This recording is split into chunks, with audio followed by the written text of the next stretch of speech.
সুপ্রিয় দর্শকবৃন্দ, am electric চ্যানেলের পক্ষ থেকে সবাইকে জানাই আন্তরিক শুভেচ্ছা ও অভিনন্দন। আমি এর পূর্বের ভিডিওতে দেখিয়েছি যে একটি রুমের ওয়্যারিং এর শেষে কিভাবে সুইচবোর্ড কানেকশন করতে হয়। আজকে আমি আপনাদের দেখাবো কিভাবে সাব ডিস্ট্রিবিউশন বক্স সেটআপ করতে হয়।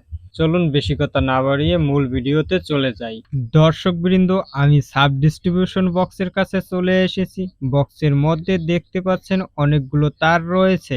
এখন আমরা জেনে নেব এই তারগুলো কোথা থেকে আনা হয়েছে। এখানে আমি প্রতিটি রুমের সুইচবোর্ড ও পাওয়ার সকেট থেকে 2.5 RM এর লাল কালো এবং 1.5 RM এর সবুজ তার নিয়ে এসেছি এবং করিডোরের জন্য 2.0 RM এর হলুদ তার এনেছি এবং মেন ডিস্ট্রিবিউশন বক্স থেকে 40 RM এর লাল কালো এবং 2.0 RM এর সবুজ তার এনেছি। এখন আমি প্রথমে সকল সবুজ, লাল এবং কালো তারগুলো আলাদা আলাদা করে কেবল টাই দিয়ে বেঁধে বক্সের পাশে সুন্দর করে গুছিয়ে রাখব। এখন আমরা দেখে নেব কোথায় কি সেটআপ করব। এই যে এটি হলো সার্কিট ব্রেকার বাসবার। এখানে আমরা সকল সার্কিট ব্রেকার স্থাপন করব। এই যে এখানে আরেকটি বাসবার রয়েছে। এই বাসবারটি আমি খুলে রেখেছি যেন কোনো প্রকারের সিমেন্ট লেগে নষ্ট না হয়। এই যে দেখতে পাচ্ছেন খুলে রাখা বাসবারটি, এই বাসবারে আলাদা আলাদা দুইটি বাসবার রয়েছে, একটি নিউট্রাল বাসবার, অন্যটি আর্থিং বাসবার। এখন বাসবারটি বক্সের সাথে স্ক্রু দ্বারা আটকে নেব। দর্শক, এখন আমি প্রথমে নিউট্রাল ও আর্থিং তারগুলো সমান করে কেটে নেব। তারপরে নিউট্রাল বাসবারের সাথে নিউট্রাল তারগুলো এবং আর্থিং বাসবারের সাথে আর্থিং তারগুলো কমন করে দেব। দর্শক, এখানে সকল নিউট্রাল ও আর্থিং তারগুলো বক্সের নিচে এবং নিউট্রাল ও আর্থিং বাসবার বক্সের উপরে রয়েছে, তাই সকল নিউট্রাল ও আর্থিং তারগুলো সার্কিট ব্রেকার বাসবারের নিচ দিয়ে নিয়ে উপরের বাসবারের সাথে কানেকশন করতে হবে।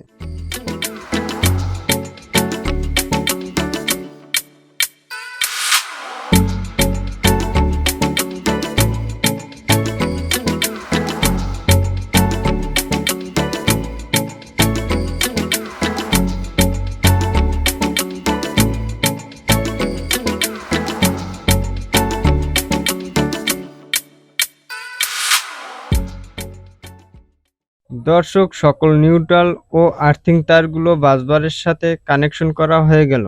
দর্শক, এখন সকল ফেজ তারগুলো বক্সের পাশ দিয়ে ঘুরিয়ে নিচের দিকে নিয়ে আসতে হবে। পরে এর মধ্যে একটি 40 RM এর তার রয়েছে লাল রঙের। ওই তারটি মেন ডিস্ট্রিবিউশন বক্স থেকে আনা হয়েছে। ওই তারটি সকল সার্কিট ব্রেকারের ইনপুট প্রান্তে কানেকশন করতে হবে। দর্শক, আমার হাতে এই যে দেখতে পাচ্ছেন অনেকগুলো সার্কিট ব্রেকার রয়েছে। এই সার্কিট ব্রেকার গুলো হলো সিঙ্গেল পোলের MCB সার্কিট ব্রেকার। এর মধ্যে দুটি হচ্ছে 10 এম্পিয়ারের সার্কিট ব্রেকার এবং বাকি 6টি হচ্ছে 6 এম্পিয়ারের সার্কিট ব্রেকার। প্রতিটি সার্কিট ব্রেকারে দুইটি করে টার্মিনাল রয়েছে। এই যে উপরের টার্মিনাল গুলো এখন কমন করে দেব।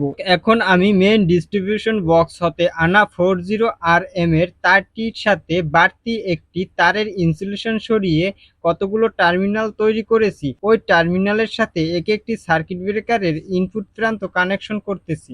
দর্শক, এখানে 4টি রুম, কিচেন ও করিডোরের জন্য 6টি 6 এম্পিয়ারের সার্কিট ব্রেকার এবং মোটর ও ফ্রিজের জন্য 2টি 10 এম্পিয়ারের সার্কিট ব্রেকার ব্যবহার করব।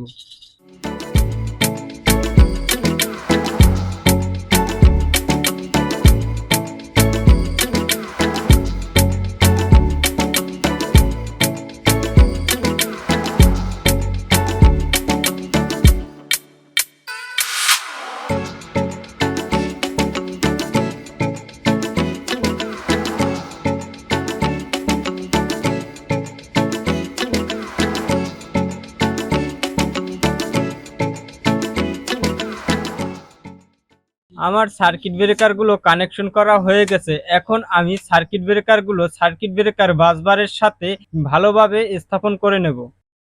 সাব ডিস্ট্রিবিউশন বক্সে বিদ্যুতের উপস্থিতি বোঝার জন্য একটি এলইডি ভাল্ব রয়েছে। এলইডি ভাল্বটি এক প্রান্ত সার্কিট ব্রেকারের যে কোনো একটি ইনপুট প্রান্তে সংযুক্ত করব এবং তার অপর প্রান্তটি পূর্বেই আমরা নিউট্রাল বাসবারের সাথে সংযোগ করে দিয়েছি। এবার আমি 10 এম্পিয়ার সার্কিট ব্রেকারের আউটপুট প্রান্তে পাওয়ার লোডের তার এবং 6 এম্পিয়ার সার্কিট ব্রেকারের আউটপুট প্রান্তে পরপর বাকি লাইটিং লোডের তারগুলো কানেকশন করে দেব।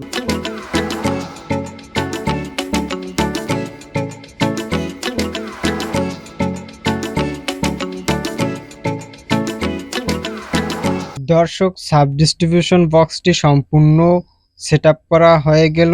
এখন আমি উপরের কভারটি স্ক্রু দ্বারা আটকে দেব।